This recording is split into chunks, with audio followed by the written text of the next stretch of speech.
America దేశాధ్యక్షుడిగా 47వ పగ్గాలు చేపట్టగానే Donald Trump దూకుడు పెంచారు. ఇజ్రాయెల్కి అమెరికాకు ఆయుధాల సరఫరా బైడెన్ నిషేధాన్ని చేశారు ట్రంప్. ఇక 2,000 పౌండ్ల బరువైనటువంటి బాంబులను తరలింపునకు గ్రీన్ సిగ్నల్ ఇచ్చారు.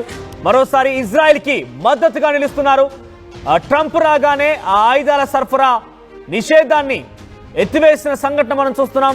2,000 పౌండ్ల బరువైన బాంబులను కూడా తరలింపునకు గ్రీన్ సిగ్నల్ ఇచ్చారంటే ఇంకా ఇజ్రాయెల్ ఇరాన్ మధ్య వార్ని పెంచడమే ఆయన లక్ష్యంగా పెట్టుకున్నట్టుంది. బహుశా ఆయన రాగానే ఆ వార్కి ఒక ముగింపు పలుకుతాను, ఆ వార్లో జరిగేటువంటి విధ్వంసాలను చూడలేకపోతున్నాను. అమెరికా సపోర్ట్ కారణంగానే అటు ఇజ్రాయెల్ కూడా రెచ్చిపోతున్న విషయం తెలిసిందే. ఈ నేపథ్యంలో కొంత కంట్రోల్లోకి వస్తుందేమో అని అంతా ఆశించారు. కానీ ట్రంప్ చర్య దానికి మరింతగా ఆజ్యం పోసే విధంగా ఉంది. ఆ అగ్నిలో ఇంకా పెట్రోల్ పోసి నిప్పంటించేలా ఉంది. ఎందుకంటే అక్కడ ఇజ్రాయెల్కి మద్దతుగా నిలబడుతూ ఆయుధాల సరఫరా చేయడమే కాకుండా 2,000 పౌండ్ల బరువైనటువంటి బాంబులను కూడా తరలించేందుకు గ్రీన్ సిగ్నల్ ఇచ్చారంటే ఇక్కడ మనం అర్థం చేసుకోవాలి మరింతగా ఆ యుద్ధాన్ని పెంచడమే అవుతుందనేది. ఫలిస్తీనా శరణార్థులను ఈజిప్ట్, జోర్డాన్, ఇతర అరబ్ దేశాలు తమ దేశంలోకి అంగీకరించాలని ట్రంప్ విజ్ఞప్తి చేశారు. గాజాలోని రఫాలో విధ్వంస తీవ్రతను తగ్గించేందుకు ఆయుధాల సరఫరాని నిలిపివేసినట్టుగా బైడెన్ సర్కార్ పేర్కొంది.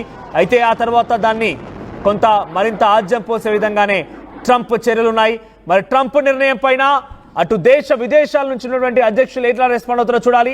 ముఖ్యంగా ఇజ్రాయెల్ ఇరాన్ వార్ని, ఇజ్రాయెల్ గాజా పైన, పాలిస్తాన్ పైన చేస్తున్నటువంటి ఆ వార్ని కొంత అంతమొందించాలనే ఒక లక్ష్యంగా దేశాలన్నీ కూడా ప్రయత్నం చేస్తూనే ఉన్నాయి.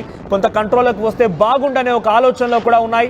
ముఖ్యంగా బైడెన్ కూడా కొంత ముగింపు పలుకుతామని చివరి దశలో ఆయన ఇక అధ్యక్ష పదవి బాధ్యతల నుంచి వైదొలుగుతున్న సమయంలో కూడా కొన్ని కీలక ప్రకటనలు చేశారు. కొన్ని నిర్ణయాలు తీసుకున్నప్పటికీ ట్రంప్ వచ్చాక వాటిని మళ్ళీ పునరావృతం చేస్తున్నారు. ట్రంప్ మళ్ళీ ఇజ్రాయెల్కి ఆయుధాల సరఫరాకు సంబంధించి బైడెన్ వేసినటువంటి నిషేధాన్ని ఎత్తివేశారు.